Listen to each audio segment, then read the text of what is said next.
Olá, irmãos, graça e paz seja convosco. Hoje eu queria começar o estudo de forma diferente. A lição de quarta-feira, não mais morte, não mais lágrimas. Eu queria começar com vocês o texto que se encontra em Gênesis capítulo 3 e o verso 18. A expressão quando fala não mais morte, não mais lágrimas, tem um texto de Ellen White que ele escreve no livro Patriarcas e Profetas que quando Adão viu uma folha da árvore caindo, ele chorou amargamente. E ela chega a dizer até mais, chorou muito mais profundamente do que nós quando perdemos nossos entes queridos. Nesse sentido, nós entendemos que Adão viu agora ali, naquela situação do nosso mundo até então, no jardim, indício de morte. E ao aquilo começar a acontecer e se intensificar, nós acreditamos que ali ocorreu o que entendemos como uma microevolução. O mundo agora passou a sofrer adaptações, sofrer algumas mutações, algumas mudanças decorrente ao que se tinha antes para o que se tornou. E é nesse pensamento que eu quero ler com vocês Gênesis capítulo 3 e o verso 18, que diz assim: Ele produzirá cardos e abrolhos, e mas você comerá dos seus frutos e dos grãos. Aqui é na versão NVT. A expressão cardos quer dizer espinhos e abrolhos quer dizer ervas daninhas. Então nós entendemos o seguinte: não haveria espinhos antes. Né? Logicamente, naquela época passada, não se tinha nada que causasse incômodo. Tudo, na verdade, era aprazível aos seres humanos. Carrapiche, o pé de laranja, dá para você imaginar que o pé de laranja hoje como ele é e o pé de limão como ele é, será que era assim no passado? Eu trouxe para vocês aqui uma fruta muito conhecida, tá? Ó, abacaxi, tá bem cheiroso. A folha do abacaxi, como vocês percebem, ela tem, olha, um monte de espinhos. Eu não consigo imaginar um abacaxi na época antes do pecado dessa forma, porque essa folha, irmãos, ela incomoda, ela fura, ela machuca. Então, isso sofreu mutação. Não tenho como explicar para vocês biologicamente a causa disso, ou como poderia imaginar como seria um abacaxi se existisse antes do pecado. Olha só, aqui é uma banana. Eu fiz questão de trazer uma banana preta. Ela está madura, mas ela está preta. Olha, aqui tem uma maçã. Se você for observar aqui, ó, tá ficando com uma corzinha escura. O que é que eu quero dizer com isso? Isso aqui, irmãos, é indício de morte. Por quê? A banana já está madura, se eu deixar mais um tempo, ela vai apodrecer e logo não servirá mais. A maçã também vai dar bicho nela e vai apodrecer. Lembra o que acontecia lá no maná, quando eles guardavam para o dia seguinte, e o único dia que podia ser guardado no qual não dava bicho era no sexto dia? Então, assim, era uma obra de milagre, porque naturalmente, para um mundo de pecado, sofrendo putrefação, sofrendo bactérias e uma série de germes, automaticamente isso ia naturalmente acontecer. Mas por que eu trouxe a maçã e a banana? Ela é uma chega de escrever, irmãos, que na nova terra não haverá nenhum indício de morte. Ela chega até a falar nos primeiros escritos que ela olha as flores, colhem as flores, e ela chega a dizer assim, ó, elas nunca murcharão. Ela consegue perceber. Hoje, a gente quando tira algo, deixa eu pegar aqui essa garrafinha. Eu pego uma flor, uma coisa bonita e vou colocar aqui. Por quê? Aqui é o lugar onde eu acredito que vai conservar a flor por mais tempo, porém, considerando no mundo vindouro isso não acontecerá. Por isso que o texto de Apocalipse 21, verso 4. E Deus enxugará dos olhos toda lágrima e a morte já não existirá. Aí ele fala, não haverá mais nem pranto, nem clamor, nem dor. Irmãos, essas três palavras, pranto, clamor e dor, são demonstrações de morte. Quando a pessoa está dizendo assim, puxa, Abel, eu sinto tanta dor pela falta daquela pessoa, ai, como está doendo. Quantas vezes eu já li isso? E com certeza você já também ouviu alguém falar isso. Estou sentindo uma dor muito grande, um vazio pela perda daquela pessoa. Então Deus fala que não haverá mais isso. O pranto é aquele desespero, quando alguém fala assim, meu Deus, e começa a se desesperar e gritar pela morte de alguém. E a, a lágrima, no caso, né? A lágrima que nós derramamos quando nós perdemos alguém é uma demonstração de grande tristeza. Então, choro, clamor, nem dor. Essas três coisas serão passadas. E é interessante que aqui o livro de Isaías, ele menciona isso.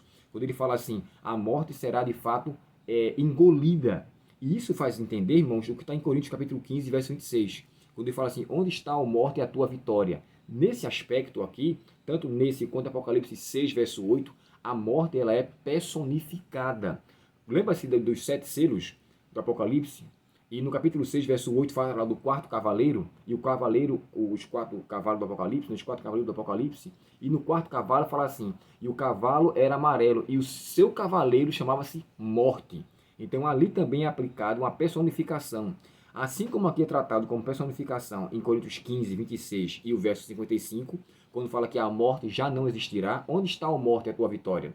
E você nota que ele atribui a morte a uma pessoa, ou seja, um ser que causa destruição. Ela deixará de existir. Então eu entendo que diante dessa situação, a morte não mais existirá. E tudo aquilo que a morte traz será coisa do passado. Logo, irmãos, quando fala-se que ela não vai mais existir, não tem como nós acreditarmos numa vida, numa morte ou numa vida de impiedade imortal, ou numa imortalidade dos ímpios, onde na verdade haverá salvação e vida eterna para os justos, e morte em vida eterna para os ímpios. Não tem como andar junto. Porque se a pessoa vai viver morrendo, queimando e nunca se acaba, subtende-se que ali também haverá uma vida eterna, de certa forma. Logo, a Bíblia não fala sobre isso. Por isso que ele fala assim, serão passadas. O texto quando fala, eis que faço nova todas as coisas, nós falamos sobre isso essa semana, então Deus criará tudo novamente, totalmente diferente. Há um texto no livro chamado A Educação, a Escola do Além, eu até mencionei para vocês, quando eu estava lá em Paudário, dizendo que seria interessante nós lermos esses livros, né? Educação, Eventos Finais e Grande Conflito. O triunfo glorioso do povo de Deus, eu acho que é o grande conflito. No Educação fala a Escola do Além e o último capítulo do Eventos Finais, que agora me deu um branco aqui. Mas leia esses 3 capítulos. E aqui, irmãos, eu entendo o seguinte. Deus nos dá ênfase com clareza que tudo aquilo que a morte traz será coisa do passado. Então eu pergunto a você, vale a pena escolher viver uma vida de pecado por satisfação momentânea, perdendo um céu maravilhoso que Deus tem para nos conceder? Sabe, irmãos, as frutas que eu aqui mencionei para vocês, elas apodrecem aqui, lá não. Você poderá tirar uma fruta e comer daqui a 2, 3, 5 dias, 10 dias, uma semana, ela nunca ficará podre. Se você, caso for romântico e quiser tirar uma flor e dar para alguém, ela exalar o cheiro todo o tempo, nunca mais ela irá murchar. Tudo aquilo, irmãos, que é indício de morte, não mais existirá. E aqui tem um texto do autor da lição, quando fala sobre a injustiça, ele fala assim, ó, outras pessoas entram sutilmente em nossa vida, roubam nossos sentimentos e depois vão embora como se nada tivesse acontecido. Como é terrível ser traído por alguém que amamos e em quem confiamos. Com certeza isso é muito ruim. Eu sei o quanto isso é doloroso. Com certeza você já passou por isso também. A dor da traição é uma coisa que eu aprendi. A dor da traição, irmãos, é como se fosse um sentimento de morte. Só que é muito pior, porque você perde a pessoa com ela viva, ao ela querer uma outra situação de vida. Logo aqui, nós entendemos que isso é também indício de morte, no sentido de que aquilo que Deus criou originalmente no relacionamento conjugal foi de fato deturpado pelo diabo, onde alguém olha a grama do vizinho, onde alguém deseja a mulher do próximo e automaticamente perde-se o sentido e mata-se a palavra de Deus. Eu aqui faço um apelo para mim e para você. Já chorei por coisas do tipo, por perdas de relacionamento, já chorei por perda de pessoas maravilhosas que eu perdi, das quais 2 delas são primordiais em minha vida, que é a minha mãe e o meu irmão. Senti muita dor com a perda deles, mas a esperança de vê-los vai como é que eu posso dizer assim, se rejuvenescendo a cada dia. Cada vez que eu leio a Bíblia, irmãos, ela me enche de esperança, e é nessa esperança que eu quero basear o meu conceito. Se você perdeu algo, se alguém lhe traiu, lhe causou alguma dor, olhe para frente. Seu foco é o céu. E com certeza, como disse Pedro, né? Nós aguardamos novos céus, nova terra, nos quais habita a justiça. Aqui somos injustos, injustiçados, melhor dizendo. Passamos por injustiça, mas com o nosso foco, olhando para cima, Deus irá, de fato, nos justificar e nos conceder a alegria sem fim. Hoje, parece que somos desconsiderados e, na verdade, somos pessoas que não recebem aquele galardão que gostaríamos de receber. Mas com o foco em Cristo, o galardão será real e, acima de tudo, será eterno. Portanto, não mais morte, não mais lágrimas, isso tudo será passado, não mais fará parte do mundo por vir. Espinhos, abrolhos, cardos, sabe, pranto, angústia, dor, sofrimento, ansiedade, inquietação, isso tudo será coisa do passado. Que Cristo, portanto, nos guarde pelo seu poder e pelo seu amor para o mundo vindouro que Ele quer nos conceder. Oremos ao Senhor. Querido Pai Celestial, Te agradecemos, Senhor, pela promessa certa da tua volta e, acima de tudo, que o Senhor restabelecerá todas as coisas. A morte já não existirá e tudo que ela traz, Senhor, será banida para sempre.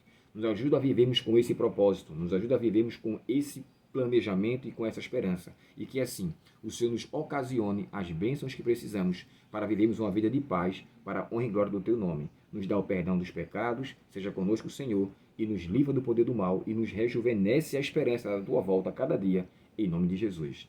Amém. Deus te abençoe, um ótimo dia para você. Estamos aqui no final do ano já, e que Deus conceda a sua presença desde agora e para sempre. E que as perdas daqui, que nós teremos, irmãos, iremos ter ainda, não comprometam o nosso propósito. Nosso foco é o céu. Deus te abençoe, um ótimo dia para você.